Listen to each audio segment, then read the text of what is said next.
فمرة كنا في سفرية إلى مدينة خنشلة، خاطبتني امرأة كبيرة السن، الإخوة المشرفون على المحاضرة قدموها لي، عندها 56 حزب. 56 حزب يعني باقي لها 4 أحزاب وتختم كتاب الله، ومرأة ما عندهاش 18 سنة، فاقت 60 سنة، فايتة 60 سنة، ولكن العكوف والصبر والمصابرة والمرابطة والمثابرة والمداومة ربي وفقها أن تقرأ وأن تحفظ هذا النصيب، وقريبا تختم كتاب الله عز وجل. ومرة كنا في سفرية وكانت هذه المناسبة تكريم مجموعة من البنات ختمنا كتاب الله، حوالي 17 طالبة هكذا ختموا كتاب الله. طيب كرموهم، بعد ما انتهى التكريم قالوا لا تبرحوا أماكنكم. يطلعوا عجوز عندها 75 سنة في مدينة تقرد، 75 سنة تطلع للمنصة وقد ختمت كتاب الله حفظا. تعالوا، المساجد لا تعلمكم إلا الخير، الحمد لله رب العالمين، والمساجد تدعوكم إلى الخير، والمساجد تأخذ بأيديكم إلى سبيل النجاة. إنما يعمر مساجد الله من آمن بالله واليوم الآخر وأقام الصلاة وآتى الزكاة ولم يخش إلا الله فعسى أولئك أن يكونوا من المهتدين. تعالوا إلى بيوت الله. فما اجتمع قوم في بيوت الله يتلون كتاب الله القرآن الكريم، وربنا تعبدنا بتلاوة هذا القرآن. وهذه نصيحة ثانية.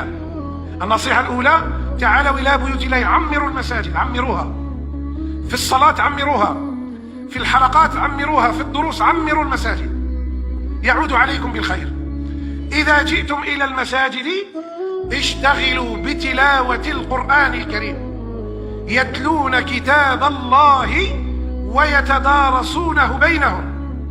وإذا قرأت القرآن لك من الأجر ما لا يعلمه إلا الله بالحسنات المضاعفة.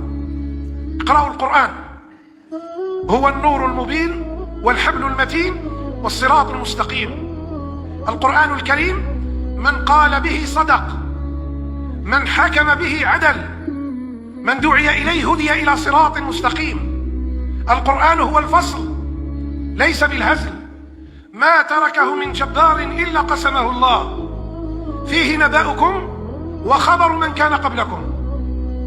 هذا الكتاب لا يمل منه العلماء ولا يشبع منه الأتقياء، لا تنقضي عجائبه، آيات بينات واضحات من الله عز وجل.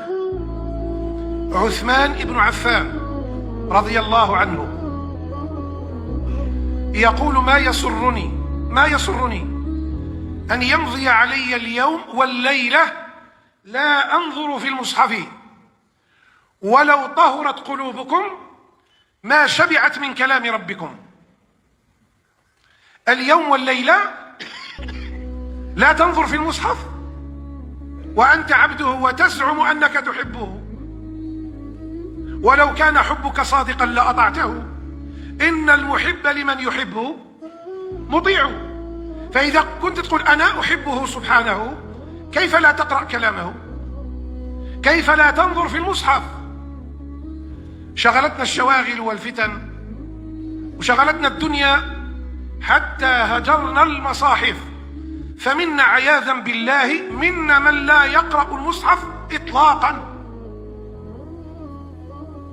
والله عز وجل يقول في سورة الفرقان: وقال الرسول يا ربي إن قومي اتخذوا هذا القرآن مهجورا، فمن هجرانه أنه لا يقرأ. أيها الإخوة، كبيركم صغيركم رجالكم نساؤكم، شمروا على سواعدكم وأقبلوا على كتاب الله. فمن مزايا هذا الكتاب الذي حبانا الله به أن الله يسر قراءته ويسر حفظه. قال عز من قائل: ولقد يسرنا القرآن للذكر فهل من مدكر. فكل من نوى القراءة ونوى الحفظ يجد أن الله عز وجل سخر له وسهل له وهون عليه قراءة القرآن وحفظ القرآن. فأقبلوا على المصاحف. وكل واحد فينا يكون عنده ورد يومي في القراءة. قراءة القرآن وحفظه، من المكوث في المساجد، من شهود حلقات العلم ودروس العلم، كل هذا فمن ثقلت موازينه فأولئك هم المفلحون، ومن خفت موازينه فأولئك الذين خسروا أنفسهم في جهنم خالدون، تلفح وجوههم النار وهم فيها كالحون. ألم تكن آياتي تتلى عليكم فكنتم بها تكذبون؟ قالوا ربنا غلبت علينا شقوتنا وكنا قوما ضالين، ربنا أخرجنا منها فإن عدنا فإنا ظالمون، قال اخسأوا فيها ولا تكلمون. بادروا بالأعمال، بادروا شمروا بالأعمال، فبعد رحمة الله عز وجل أعمالكم الصالحة. أخي الكريم، أحرص، يرحم والديك، أخاطبك بلسان أنت تفهمه، الله يرحم والديك. اغتنم وقتك في قراءة القرآن، في حفظ القرآن، في المجيء إلى المساجد. الدنيا هذه، هل سمعتم يوما أن شخصا مات وأخذ معه هذه الدنيا إلى قبره؟ الجواب لا. فماذا ننتظر؟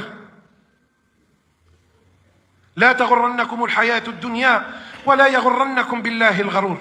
العمل الصالح، العمل الصالح، العمل الصالح، العمل الصالح، نجده في صحيفة أعمالنا